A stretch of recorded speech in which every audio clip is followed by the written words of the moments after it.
ఈ రోజు పత్తిపాడు మండల లీగల్ సర్వీస్ అథారిటీ ఆధ్వర్యంలో ప్రపంచ ఎయిడ్స్ దినోత్సవం సందర్భంగా ప్రత్తిపాడు మండలం రాచపల్లి గ్రామంలో ప్రైమరీ హెల్త్ కేర్ సెంటర్లో న్యాయ అవగాహన సదస్సు నిర్వహించడం జరిగింది.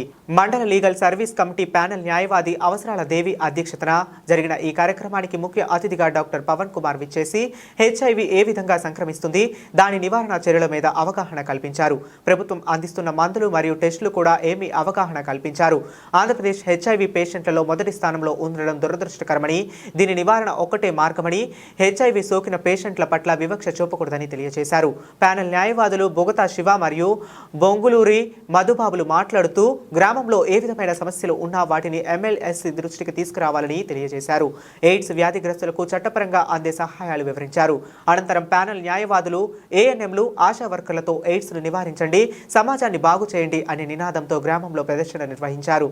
ఈ కార్యక్రమంలో doctor Pavan Kumar, panel advocates Bogatha Siva, Bonguluri Madhubabu, Avasarala Devi మరియు ఆశా వర్కర్లు, ఏఎన్ఎంలు, గ్రామ ప్రజలు పాల్గొన్నారు. న్యాయ విజ్ఞాన అవగాహన సదస్సు ఏర్పాటు చేయడానికి మాకు అవకాశం కల్పించి ఈ కార్యక్రమంలో విచ్చేసిన అందరికీ కూడా అనేక విషయాలను చక్కగా బోధించినటువంటి పిహెచ్సి మెడికల్ ఆఫీసర్ గారు డాక్టర్ పవన్ కుమార్ గారికి ముందుగా ప్రత్యేక కృతజ్ఞతలు. అదేవిధంగా ఈనాటి కార్యక్రమం ప్రతిపాడు మండల న్యాయ సేవాధికార సంస్థ న్యాయవాదులైన సీనియర్ న్యాయవాది శ్రీ బొగతా శివ గారికి, అదేవిధంగా దేవి మేడం గారికి, అదేవిధంగా ఎమ్మెల్యేసీ బాధ్యురాలు శ్రీమతి దేవి గారికి ప్రత్యేక కృతజ్ఞతలు. అదేవిధంగా ఈరోజు ఆదివారం అయినప్పటికీ ఈ యొక్క కార్యక్రమానికి ఇచ్చేసినటువంటి మెడికల్ సిబ్బంది అందరికీ కూడా మీకు అందరికీ కూడా ప్రత్యేక ధన్యవాదాలు. డాక్టర్ గారు ఎంతో కూలంకషంగా అన్ని విషయాల పట్ల అవగాహన కల్పించారు. ఎయిడ్స్ వ్యాధి ఏ విధంగా వస్తుంది, గణాంకాలతో సహా చాలా విపులంగా అది మనతో పంచుకున్నారు. మరి బాధాకరమైన విషయం ఏంటంటే మన ఆంధ్రప్రదేశ్లోనే అత్యంత గణనీయంగా మరి ఎయిడ్స్ వ్యాధిగ్రస్తులు ఎక్కువగా ఉన్నారని డాక్టర్ గారు తెలియజేశారు. గత 20-25 సంవత్సరాల క్రితం చూసుకున్నట్లయితే ప్రభుత్వం వారు పెద్ద హోర్డింగ్స్లో పులిరాజాకి ఎయిడ్స్ వస్తుందని రకరకాలుగా, ఇంకా ప్రతి ఒక్కరికి ఎయిడ్స్ అంటే భయం పుట్టేలాగా మరి ప్రభుత్వాలు. మీరు దీన్ని అందరూ శ్రద్ధగా విన్నారు కాబట్టి మీరు ఎవరు నోట్ చేసుకోవాలి.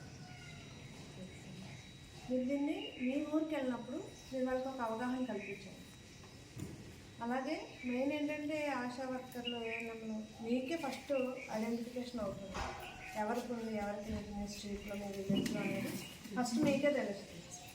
కాబట్టి మీరు అవగాహన మాత్రం పెంచండి జనాల్లో. ఈరోజు ఇది జరుపుకోవడానికి ముఖ్య కారణం ఏంటంటే మీరు జనాల్లో అవగాహన పెంచుతారని ఇక్కడ కండక్ట్ చేయడం జరుగుతుంది. కాబట్టి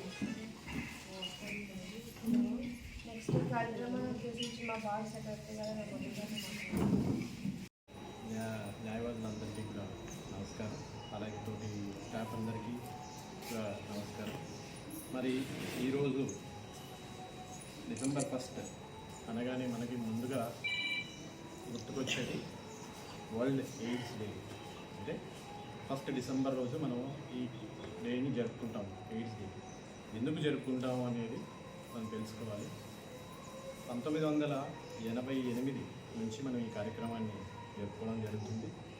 ఎందుకు జరుగుతుంది అంటే హెచ్ఐవి అనేది ఒక బాగా డేంజరస్ వైరస్ అనేది వన్స్ ఒకసారి బాడీలోకి ఎంటర్ అయింది అంటే అది బాడీలోంచి పోదు. దాని గురించి ఈరోజు మనం ఈ అవగాహన సదస్సు నిర్వహించుకోవడం జరుగుతుంది. అలాగే ప్రతిపాడు బార్ కౌన్సిల్స్ ఆధ్వర్యంలో ఈ కార్యక్రమం జరుగుతుంది. దానికి మనం ఈ అవగాహన అనేది మీ అందరికీ చెప్పడం జరుగుతుంది. మెయిన్ హెచ్ఐవి అనేది ఎలాగ వస్తుంది, దేనివల్ల వస్తుంది, దానికి మనం ఏం చేయాలి, నివారణ ఏంటి, రాకుండా ఉండడానికి నివారణ ఏంటి, వ్యతిరేకంగా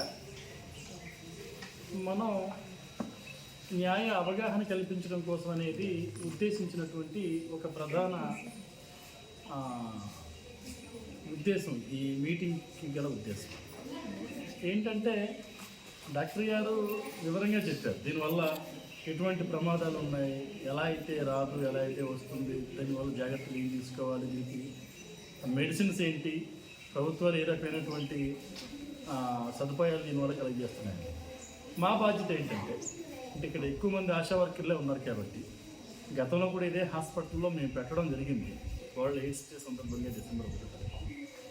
మేము చెప్పేది ఏంటంటే కోర్టుకి నుంచి మేము వచ్చిన సందర్భం ఎవరైతే ఈ ఎయిడ్స్ వ్యాధి బారిన పడినటువంటి బాధితులు ఉన్నారో వాళ్ళకి చట్టపరంగా ఉన్నటువంటి హక్కులు, వాళ్ళకి చట్టంలో కలిగజేసినటువంటి సదుపాయాలు, లేకపోతే ఏదైనా వాళ్ళకి అందాల్సినటువంటి సౌకర్యాలు. ప్రధానంగా ఈ ఎయిడ్స్ అనేది ఒక భయంకరమైన జబ్బుగా సమాజంలో ఒక ముద్ర వేయడం జరిగింది. ఇప్పుడు దానికి ఎవరైనా గురై ఉంటే కనుక వాళ్ళని అంటరాని వాళ్ళ కింద చూస్తారు. అంటే సమాజం నుంచి వెలివేయబడ్డ మనుషులు అన్నట్టు ట్రీట్ చేస్తారు. ఇంతకుముందు మా మధు గారు చెప్పినట్టు ప్రభుత్వాలు ఇంతకుముందు చాలా విపరీతమైనటువంటి ప్రచారం చేసిన సందర్భాలు ఉన్నాయి. కానీ వాళ్ళ ప్రభుత్వాలు ఆశించినంత వరకు దాని ప్రచారం చేయట్లేదు. వాళ్ళది ఇంపార్టెంట్ కాదనుకున్నారో లేకపోతే అక్కర్లేదు